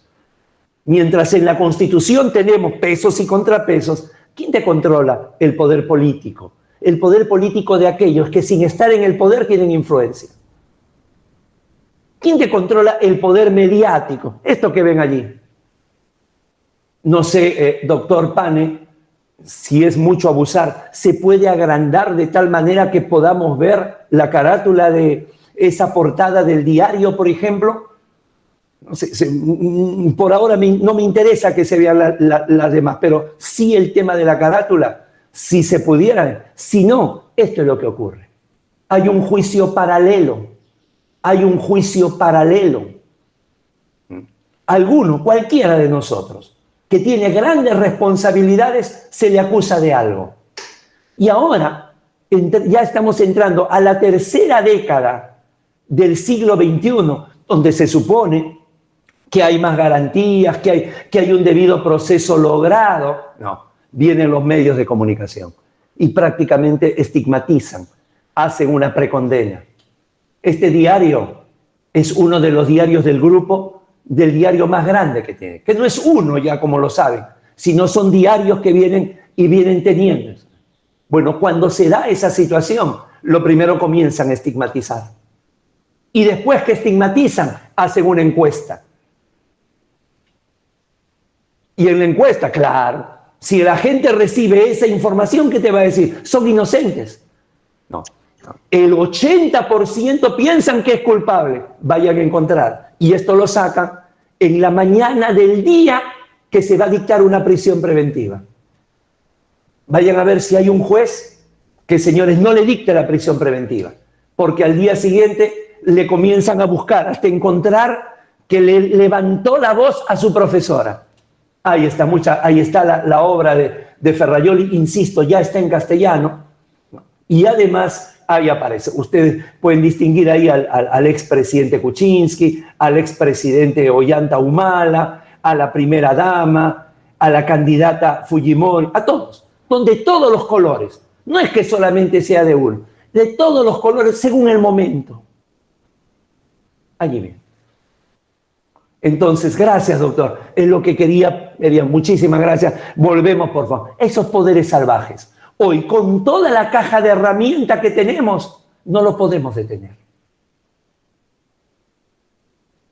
Y ese control del poder que decíamos, ¿no? Son 200 años. Es el bicentenario como república. Nos tiene casi como al comienzo. Por eso se ha desarrollado el lawfare. Doctor, si me acompaña, por favor, el lawfare, que es con distinta intensidad lo que se da en toda Latinoamérica. Fíjense cómo se ha caído el caso Lavallato en Brasil. No, va a quedar impune, sí, pero no queda impune por una responsabilidad de que alguien queda impune porque fue un proceso mal llevado, porque un juez Sergio Moro se enamoró del mismo y un juez de Curitiba quiso conocer un caso que era federal y además lo hizo con toda la efervescencia política. Tanto así que fue ministro de Justicia del presidente Bolsonaro. Se cayó todo, porque el Supremo Tribunal Federal alemán advirtió que fue un juez parcializado. Estos jueces que les gusta salir en medios de comunicación, cuando la norma te dice, oye, explícalo todo en tu sentencia, que salga en medio de comunicación el presidente que tenga que hablar de casos administrativos. No, pero eso, te venden la idea. Es un caso de interés nacional. No, señor. Lo que pasa en Bolivia con la expresidenta, claro, como asumió el poder tras la salida de Evo, hay que meterla. Ha intentado suicidarse por las condiciones indignas en las que está. Producto de la salida de Evo Morales, hubo movimientos en todo Bolivia. Murieron 37 personas. Ella es la responsable, acaban de denunciarla por genocidio. En Nicaragua, la Corte Interamericana la semana pasada sacó una resolución hasta el 24 de septiembre. Dime, ¿qué día tengo que ir yo con un magistrado por lo menos y con una comitiva a ver la situación de los presos políticos. Desde que se convocó elecciones para noviembre de este año, todo aquel que se presenta y va a estar contra Daniel Ortega, que sería por su 4º mandato consecutivo, 5º porque también estuvo en los 80, señores, ¿está preso o está perseguido? A eso es que se llama lawfare. Si antes el miedo era la politización de la justicia, ahora se cambia. La judicialización de la política. ¿Cómo me lo quito encima? Prisión preventiva. Esto que hace 200 años se hacía sin debido proceso, no había habeas corpus, yo estoy en el poder, a mis enemigos los persigo. Hoy, 200 años después, se hace con proceso, con época de constitucionalización. Y por ello, doctor, por favor, doctor Ignacio, comenzamos ya a cerrar para no abusar del tiempo. Habría que nuevamente volver a Frineno. Si no estamos con lo mismo, tenía el mejor abogado, tenía los mejores argumentos. Se sabe que no lo dijo jamás por faltar el respeto, creerse Afrodita. Soy tan bella como Afrodita. Una frase, si quieren, infeliz, le iba a costar la vida. Y entonces tuvo que, teniendo todas las herramientas, tuvo que recurrir a algo que definitivamente no es del derecho. Y pedir eso, ¿no? Piedad por la belleza, para que recién ahí, al contemplar, los jueces que la juzgaban, los del Areópago, puedan decir, así tiene razón, es tan bella como Afrodita, y absolverla, ¿no? Habría que decir, piedad por el debido proceso, piedad por la Constitución y piedad por ese exceso de poder que muchas veces se puede filtrar desde diversos ángulos, ¿no? Yo quiero agradecerles, haciéndole, doctor Ignacio, la última, por favor, quiero agradecerles a todos ustedes esta paciencia, pidiéndoles que se puedan suscribir a nuestro canal. A nosotros, doctores, nos es de gran ayuda. Yo tengo una causa por la cual hago esto. No es, doctores, este tema de vanidad, de poder decir esto que a veces se tiene en las redes sociales, tantos seguidores, no. Hay una causa que es totalmente distinta.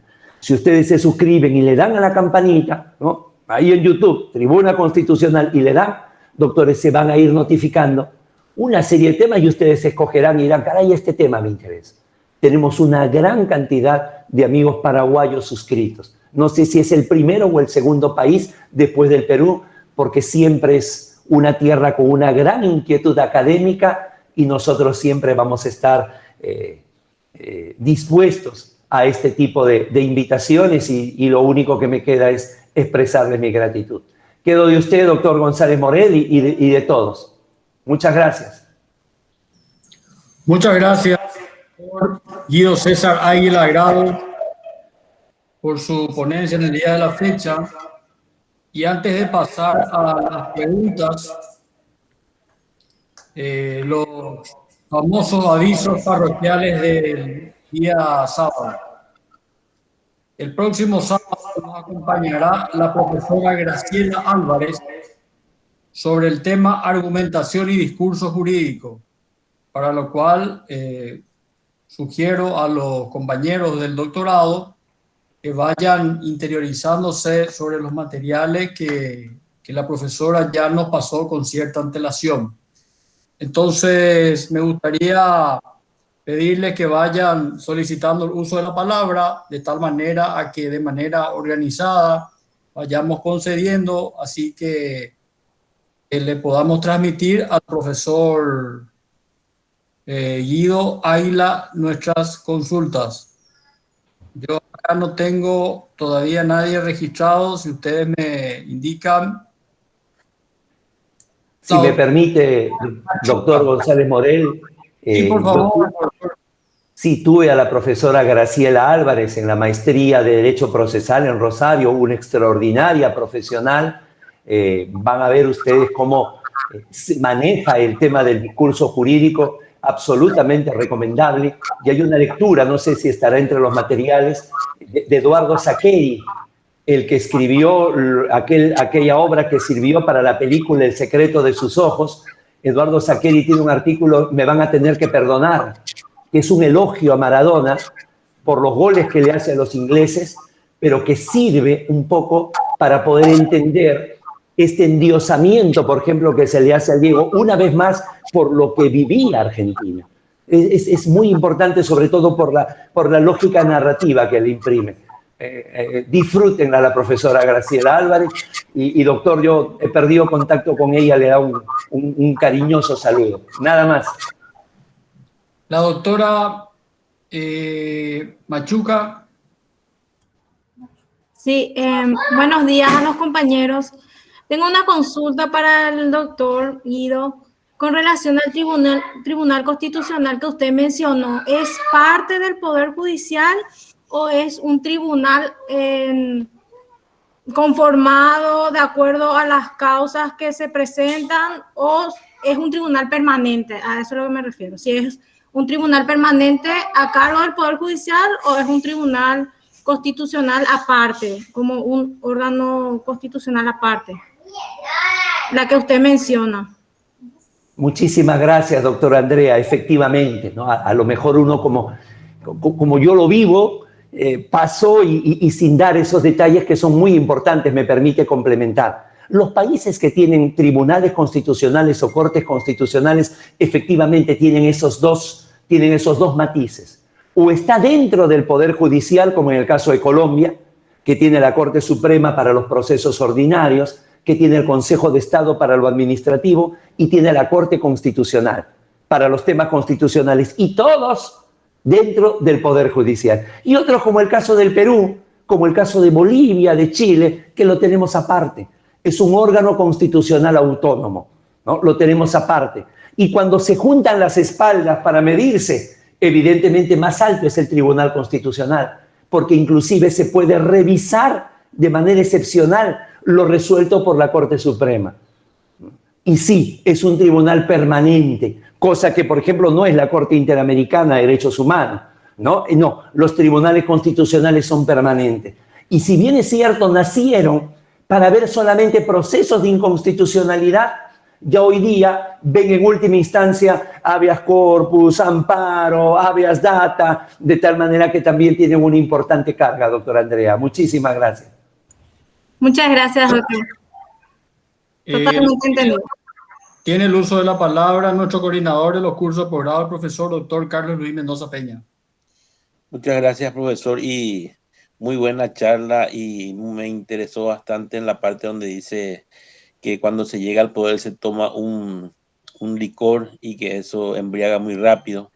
Y yo creo que eso experimentan la mayoría, inclusive nosotros cuando estamos estudiando, capacitándonos, estamos pensando que buscamos los principios de la justicia, es dar a cada uno lo suyo, pero una vez que entramos en el momento, en el lugar donde nos toca impartir justicia, entonces en ese momento parece que estamos más atados a nuestra silla y tenemos miedo o tenemos problemas para aplicar la ley, y aplicamos de una manera irracional las medidas cautelares de carácter personal, donde podemos ver que hay un 20% solamente en nuestras prisiones de condenados y no se puede hacer un correcto uso del fin de las medidas cautelares, de la pena, que es la readaptación, ¿verdad? Porque tenemos un 80% de procesados sin condena.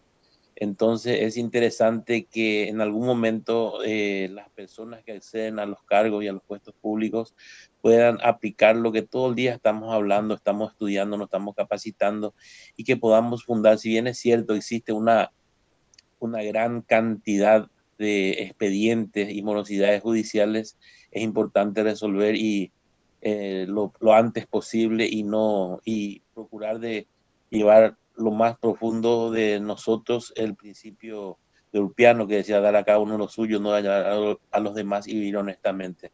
Le agradezco, profesor, por sus palabras, por su mensaje y por este tema de lo que es el poder. En cada parte y en cada lugar donde ejercemos el poder tenemos que saber hacer uso del poder, porque el poder es un cargo y los cargos son pasajeros, y en algún momento vamos a necesitar que esa justicia sea fuerte, que sea justa para todos. Esa es mi participación. Me gustó muchísima su exposición y le agradezco haber donado parte de su tiempo para nosotros, profesor. Muchísimas gracias.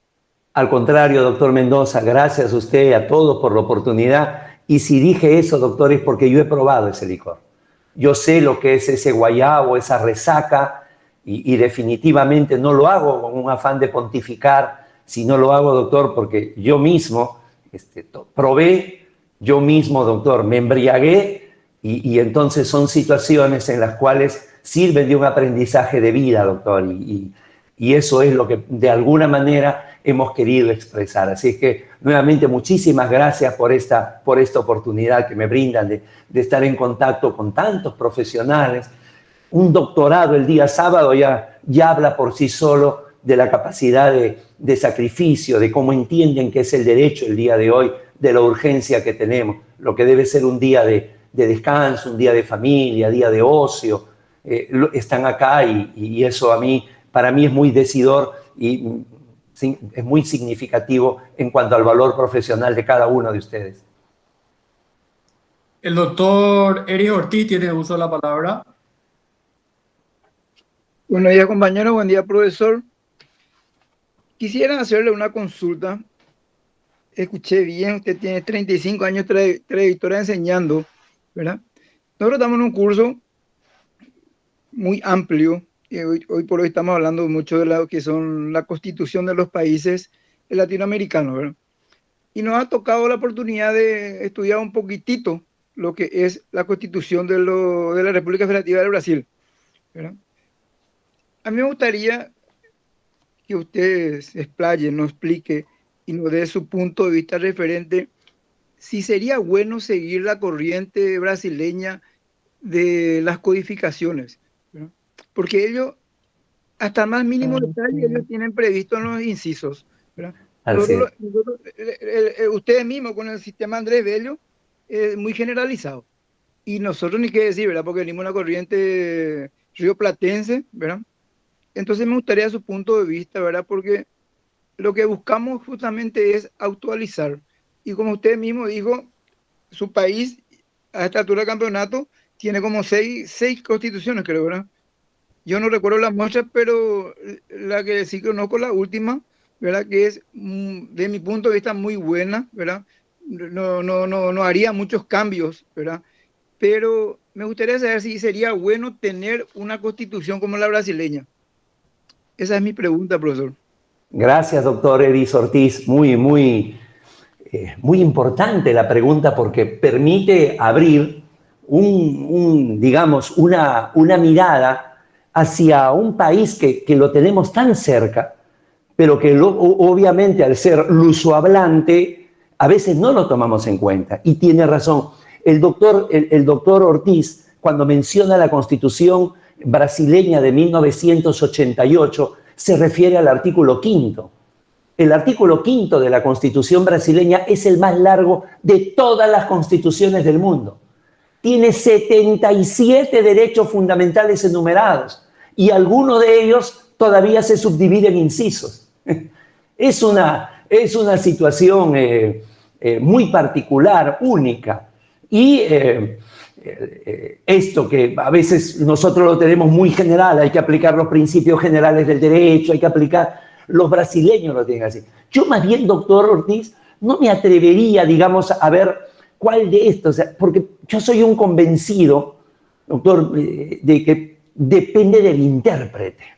¿No? Es cuando la partitura puede tener diferentes formas, pero depende del intérprete, que nos suene a una melodía o que nos suene a contaminación auditiva.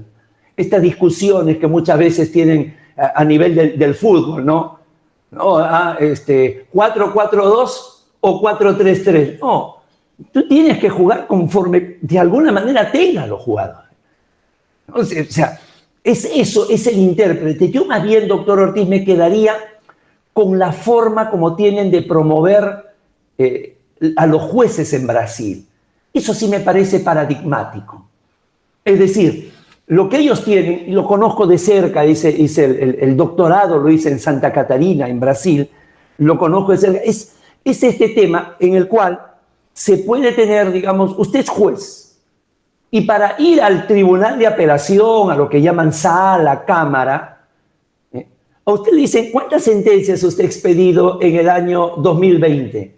Ah, yo expedí 1.100 sentencias. Perfecto. De esas, ¿cuántas fueron impugnadas? 900. Ah, quiere decir que casi un 20% de sus decisiones fue aceptada por ambas partes. Punto a favor. De esas 900, ¿cuántas le revocó el superior? Ah, me revocó 50. Ah, quiere decir que cerca del 90% de sus sentencias han sido confirmadas. Listo, doctor, usted ya está para ser superior. O sea, es una medida, me parece importante. Aquí en el Perú y en muchos países es por examen, por oposición, y de alguna forma se da eso, ¿no? Y el tema, el ámbito de Brasil es muy particular, no solamente porque es un estado federal, no podría ser de otra manera teniendo ese tamaño, ¿no? Es un estado federal, sino que también es un país muy variopinto. Si nosotros tenemos los quechuas, los aymaras, y digamos los de, digamos, la mayoría mestiza, y ustedes tienen la minoría guaraní, ellos tienen 5 países ahí, ¿no? 5 países. Una cosa es Recife y otra cosa es Porto Alegre, pero diametralmente opuestos. Entonces, doctor, yo me quedaría con eso. Yo me quedaría con el tema de la aplicación. Más de poder tener, ya depende, porque eso nos lleva a los excesos. Fíjese usted, creo que esté en Google, está aquello de que en medio de esos derechos alguien pidió en el Parlamento el derecho fundamental al matrimonio. ¿Se imagina usted el derecho fundamental? O sea, ¿no? Por ahí hay una persona sin pareja y demanda para que le consigan una. Ya llega a desbordar muchas veces este tema. Le agradezco, doctor, la interrogante. ¿Alguna última pregunta al profesor? El doctor Oscar Antonio Escauriza, abogado, tiene el uso de la palabra. ¿Qué tal, profesor? Muy buenos días. Buenos días a los compañeros también. Quisiera acotar nomás en relación a lo manifestado también por el doctor Eris y desde la introducción, ¿verdad? Quiero que usted hizo al referirse a la Constitución como una carta política que organiza. Creo que hoy cada vez estamos buscando una norma que la gente respete, o sea, que el pueblo respete. Por lo tanto, nos vuelca a querer, a querer crear leyes para todo y ya no respetar los decretos y ya no respetar las resoluciones y ya no respetar lo que nos dicen los superiores. Todo por una cuestión de desconfianza que existe. Y ahí es que llevamos hoy a analizar y a querer constitucionalizar todo porque seguimos convencidos de que la Constitución sigue siendo la Carta Magna y la norma superior del cual todos debemos de respetarlo. Entonces creo que empezamos a entrar en una problemática, en una crisis de querer encontrar la autoridad a quien tengamos que seguir y respetar sus dictados. Nada más eso, profesor.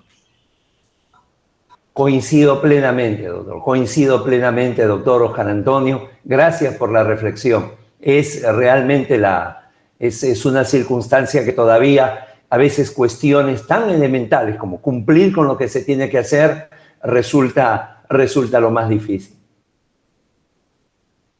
Muchas gracias. Si no hay alguna otra pregunta, antes de pedirle unas palabras finales al profesor Guido Ávila, me gustaría hacer algo que me gusta, que es pedirle a nuestra querida profesora Zunilda Alfonso unas palabras al respecto de la locución de la ponencia del profesor Guido Ávila, por favor.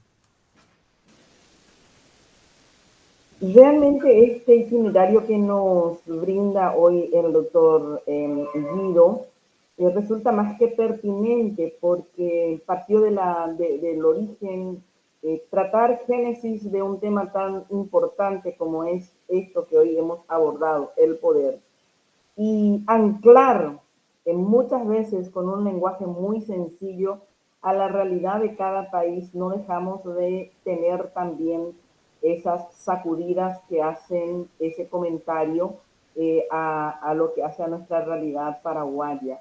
A mí me parece sumamente importante y reitero desde el punto de vista que me toca siempre estar en estos encuentros, que mucha información se brinda para lo que puede ser una investigación, porque esa interpelación que se puede dar desde el abordaje histórico, esa mirada retrospectiva que siempre se da, nos permite mirar con visión de futuro los temas que podemos abordar en un doctorado por sobre todas las cosas, porque en la misma nos lleva a la producción de nuevos conocimientos. Y ese énfasis que dio, y sobre todo en este último momento que menciona cuán importante es la aplicación y el sumum de toda formación pasa por ahí, creo que en este momento tenemos también las herramientas fundamentales como para poder rescatar toda la información que nos brindó hoy, pensar en cuáles ejes temáticos pueden constituir líneas de investigación para trabajar en este doctorado que por el nivel con el cual se está abordando nos da la garantía de los buenos resultados que pueden obtenerse al finalizar este programa de doctorado. Gracias por su tiempo y por el espacio, doctor, como siempre, muy amable.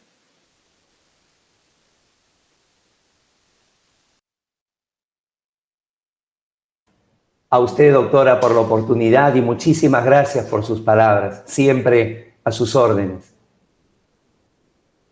Bueno, para terminar, agradeciendo al querido amigo Guido César Águila Grados, querría pedirle unas palabras finales de tal manera a concluir su presentación en el día de la fecha, y no sin antes pedirle o comprometerle a que no sea la última. Paraguay es un país que te quiere mucho. Perú es una república a la cual queremos mucho, no solamente por la persona del profesor Guido Águila, sino también por muchos amigos en común, por el ceviche, por chicha morada, por la causa limeña y por muchas cosas más, ¿verdad? Y por esas conversaciones en la catedral de Mario Vargas, cuando le dice a Zavala, ¿qué le pasa a ese nuestro amado y doliente Perú? Me gustaría pedirte unas palabras finales, querido Guido, por favor. Muchísimas gracias, doctor González Morel, muy agradecido nuevamente. Solo 3 cosas para finalizar. Estas oportunidades, insisto, que nos brinda es un privilegio y no es una formalidad, ¿no? Es decir, estar en contacto con doctorandos de un país como Paraguay, yo me siento muy grato. Recordaba, veía en el WhatsApp que el 5 de julio comenzamos este contacto y que luego se dio toda esta programación en la cual me han antecedido notables profesores, amigos, y que luego esto va a continuar y va a cerrar con el gran maestro Alvarado Belloso. Me siento muy complacido. En segundo lugar, el señalar que nuevamente lo que dije hace unos minutos, mi agradecimiento, pero sobre todo mi admiración.